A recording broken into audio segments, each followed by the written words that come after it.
Dobrý deň, večer alebo ráno. V minulom videu sme si povedali niečo o investičnom trojuholníku, teda výnos, likvidita a riziko.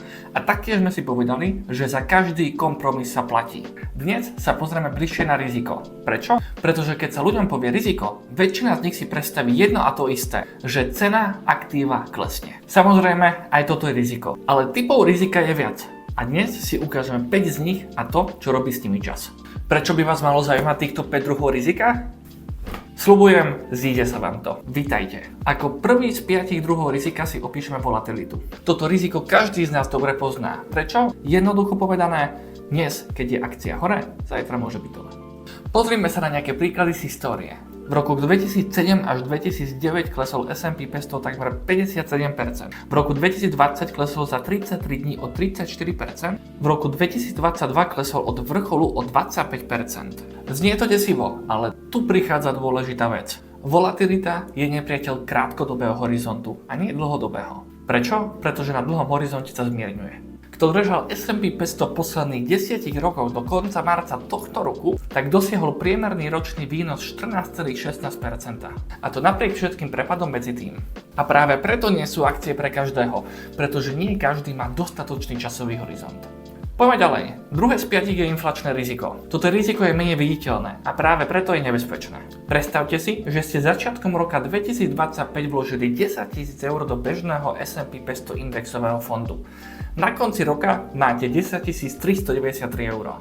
Ste v pluse. Ale inflačná miera v tom roku bola na Slovensku približne na úrovni 4%, čo znamená, že vaša investícia mala po zohľadení inflácie hodnotu len 9994 eur.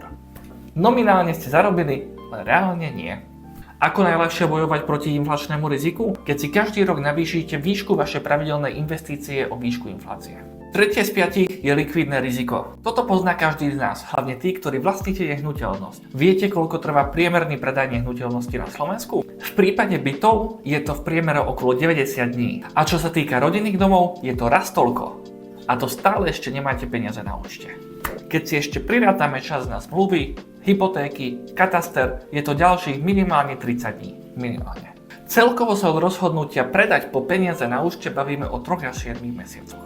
A ešte jedna vec, o ktorej ľudia často nevedia. Bežný otvorený podielový fond môže zastaviť vyplácanie až na 3 mesiace a niektoré realitné fondy môžu zastaviť vyplácanie až na 12 mesiacov.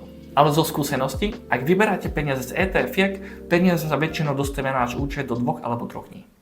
Štvrté je koncentračné riziko. Predstavte si dvoch ľudí. Prvý vlastní byt v Bratislave. Celá jeho investícia je v jednej nehnuteľnosti, v jednom meste, v jednej krajine. Druhý investuje do globálneho indexového fondu, ktorý obsahuje stovky spoločností z 10 krajín. Ak sa nebude dariť realitnému trhu na Slovensku, alebo ak príde k zmene zákona o nájomnom, alebo si bude vyžadovať nehnuteľnosť väčšiu rekonštrukciu, prvý to pocíti dosilno.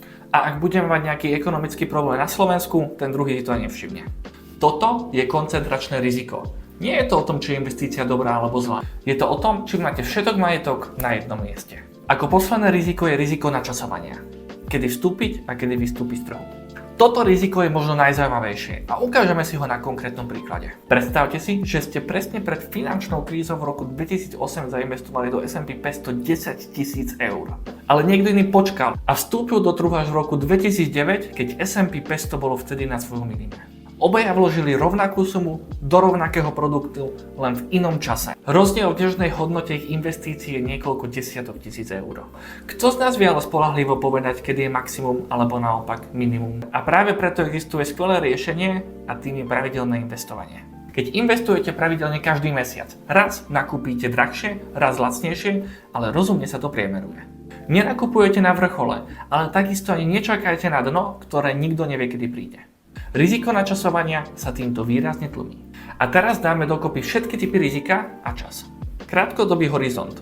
Volatilita je nepriateľ, akcie sú nevhodné. Potrebujete stabilitu a likviditu a inflačné riziko je menšie. Kratšia doba, menšia strata kúpnej sily.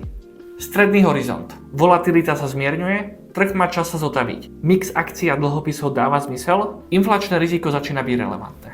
Dlhý horizont. Čo sa týka volatility, krátkodobé poklesy sú už bezvýznamné. Ba naopak, dlhodobý investor vie tieto poklesy rozumne využiť a zarobiť na nich. A inflačné riziko je väčším nepriateľom ako volatilita. Čo sa zdá byť bezpečné na krátky čas, môže byť rizikové na dlhý čas. A naopak. Sporiaci je určený na krátkodobý horizont veľmi bezpečný. Na 20-ročný horizont je to ale istota straty kúpnej sily. Dnes sme si ukázali týchto konkrétnych 5 typov rizika. A videli sme, že čas nemení iba výnos, ale mení aj charakter každého rizika. Čo je dnes riziko, zajtra môže byť výhoda. A naopak. Ak chcete, aby som takto dopodrobne rozobral nejakú investičnú tému, napíšte mu do komentára. Sledujte ma, teším sa na vás v ďalšom videu.